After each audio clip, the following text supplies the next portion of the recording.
Assalamualaikum warahmatullahi wabarakatuh. Yang saya hormati kepada Ibu Hajah Debibi Nabilatul Fauziyah, LCMA, selaku dosen pengampu pada mata kuliah Hadis Tarbawi.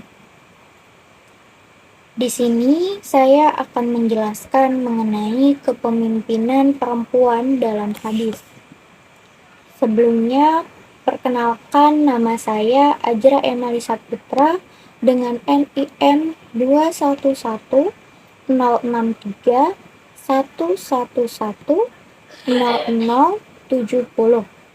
dari kelas 4B jurusan Pendidikan Agama Islam. Langsung saja saya akan membacakan hadis tentang kepemimpinan perempuan.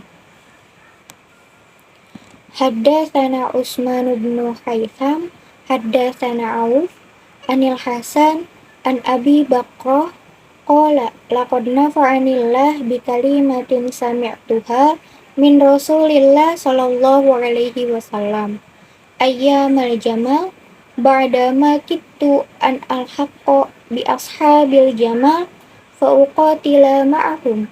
Qala lamma balagha Rasulullah sallallahu alaihi wasallam anna ahla farisa qad mallaku alaihim binta Kisra, qala lan yufliha qaumun wallau amrahum imra'atan.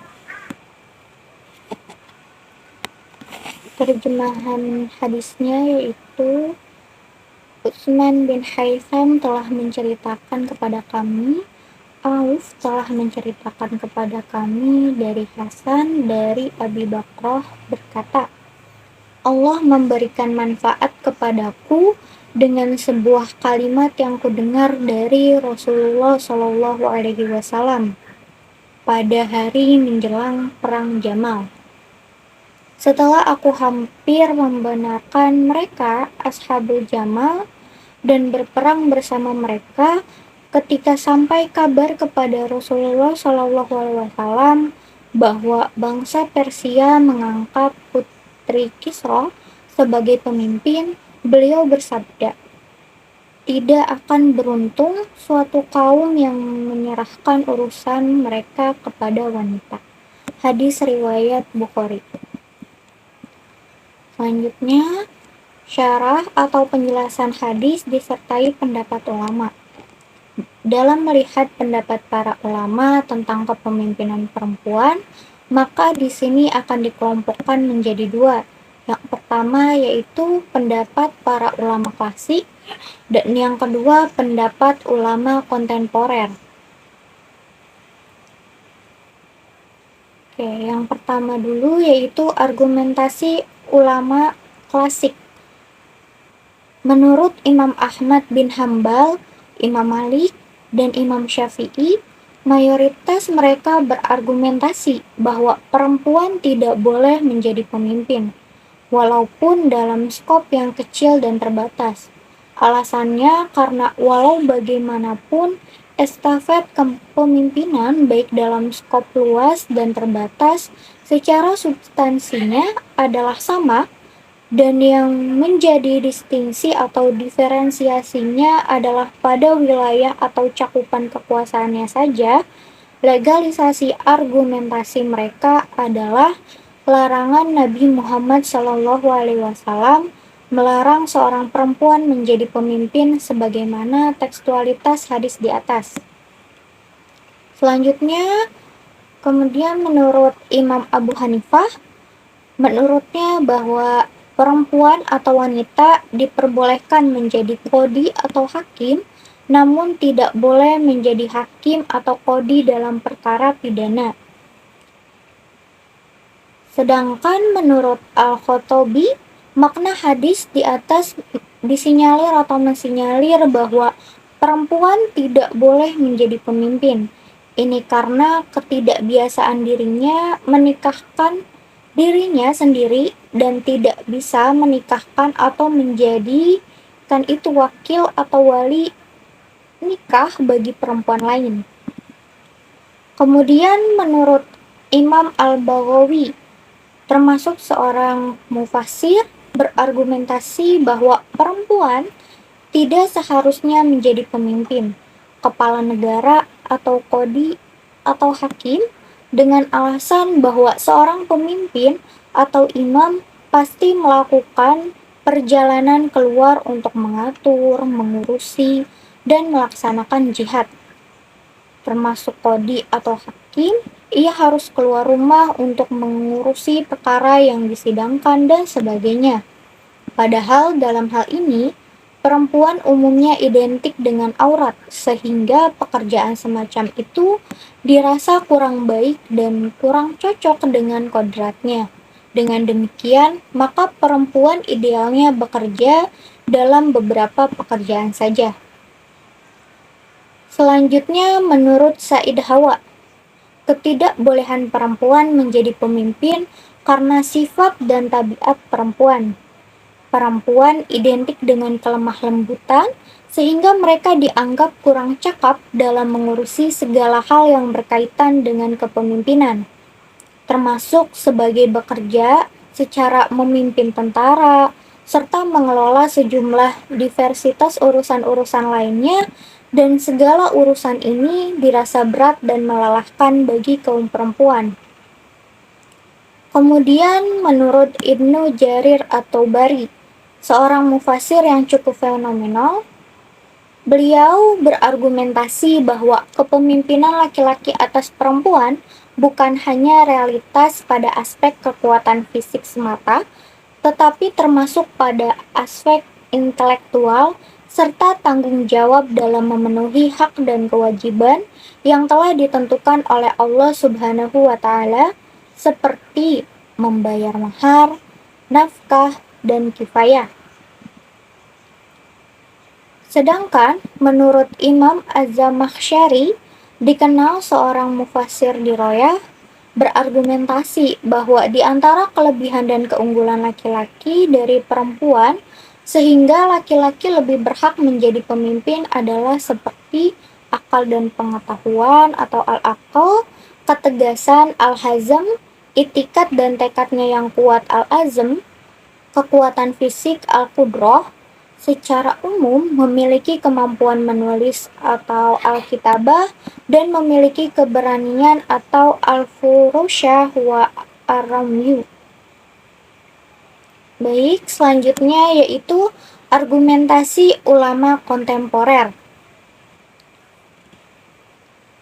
Ali Juma Muhammad Abdul Wahab, mufti Mesir, termasuk di antara ulama berpengaruh yang membolehkan wanita menjadi kepala negara dan jabatan tinggi, apapun seperti hakim, menteri, anggota DPR, dan lain-lain. Namun, ia sepakat dengan Yusuf Qaradawi bahwa kedudukan al-imamah al-uzma yang membawahi seluruh umat Islam dunia harus dipegang oleh laki-laki, karena salah satu tugasnya adalah menjadi imam sholat. Menurut Yusuf al-Qaradawi, ia memperbolehkan wanita dalam berpolitik. Al-Qaradawi juga menjelaskan bahwa penafsiran terhadap surat An-Nisa ayat 34, Ar-rijalu qawwamuna 'ala an-nisa, bahwa laki-laki adalah pemimpin bagi wanita dalam lingkup keluarga atau rumah tangga. Jika ditinjau tafsir surat An-Nisa ayat 34 bahwa laki-laki adalah pemimpin wanita, bertindak sebagai orang dewasa terhadapnya yang menguasainya dan pendidikannya tatkala dia melakukan penyimpangan. Karena Allah telah mengunggulkan sebagian mereka atas sebagian yang lain, yakni karena kaum laki-laki itu lebih unggul dan lebih baik daripada wanita. Oleh karena itu, kenabian hanya diberikan kepada kaum laki-laki. Selanjutnya, menurut Al-Ghazali, beliau berpendapat bahwa perempuan tidak boleh menjadi khalifah kenegaraan dan kehakiman dengan hujah hadis yang diriwayatkan oleh Abi Bakrah di atas. Penganut pendapat ini beranggapan bahwa kondisi psikis perempuan membuatnya lemah dan mengambil keputusan, dan kurangnya keleluasaan perempuan untuk beraktivitas di kenegaraan, mengingat adanya peran kodrati perempuan sebagai ibu. Selanjutnya, menurut Mahmud Shaltut, beliau menjelaskan bahwa tabiat kemanusiaan antara laki-laki dan perempuan hampir sama, yaitu Allah Subhanahu wa Ta'ala telah menganugerahkan kepada perempuan sebagaimana menganugerahkan kepada laki-laki. Tuhan menganugerahkan kepada mereka berdua potensi dan kemampuan untuk memikul tanggung jawab, dan yang menjadikan kedua jenis ini dapat melaksanakan berbagai aktivitas, baik yang bersifat umum maupun bersifat khusus.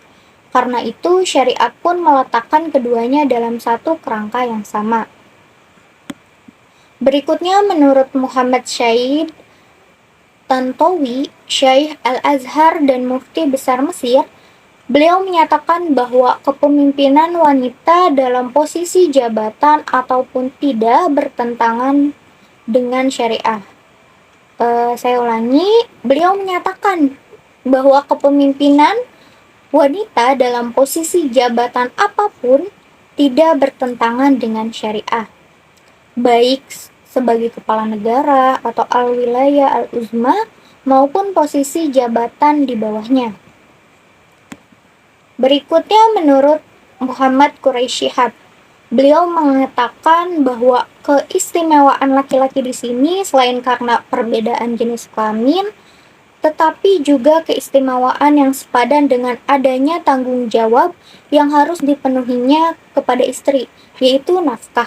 Jika kedua aspek di atas tidak terdapat dalam suami, kekuatan dan kewajiban nafkah, maka tidak ada keistimewaan baginya dan istri bisa saja mengambil alih kepemimpinan, misalnya peran Nabi Muhammad dalam rumah tangganya.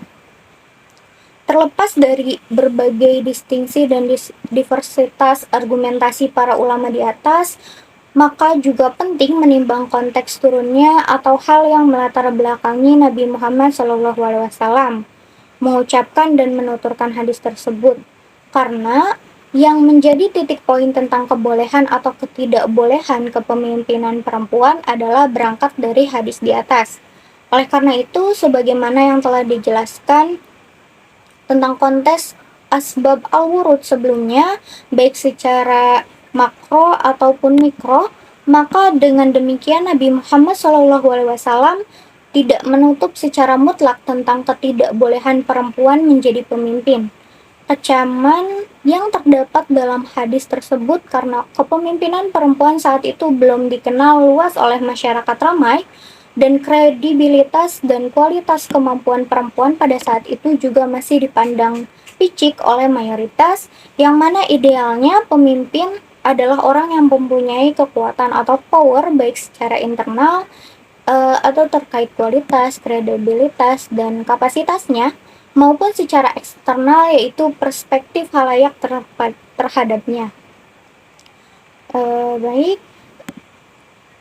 nilai pendidikan yang dapat dipetik dari hadis tersebut yaitu secara tekstual, hadis tersebut menunjukkan larangan bagi perempuan menjadi pemimpin dalam urusan umum. Oleh karena itu, mayoritas ulama secara tegas menyatakan kepemimpinan perempuan dalam urusan umum dilarang. Namun, secara kontekstual, hadis tersebut dapat dipahami bahwa Islam tidak melarang perempuan menduduki suatu jabatan atau menjadi pemimpin dalam urusan umum, bahkan menjadi kepala negara dengan syarat sanggup melaksanakan tugas tersebut. Oleh karena itu, hadis tersebut harus dipahami secara kontekstual karena kandungan petunjuknya bersifat temporal. Cukup sekian dan terima kasih. Wassalamualaikum warahmatullahi wabarakatuh.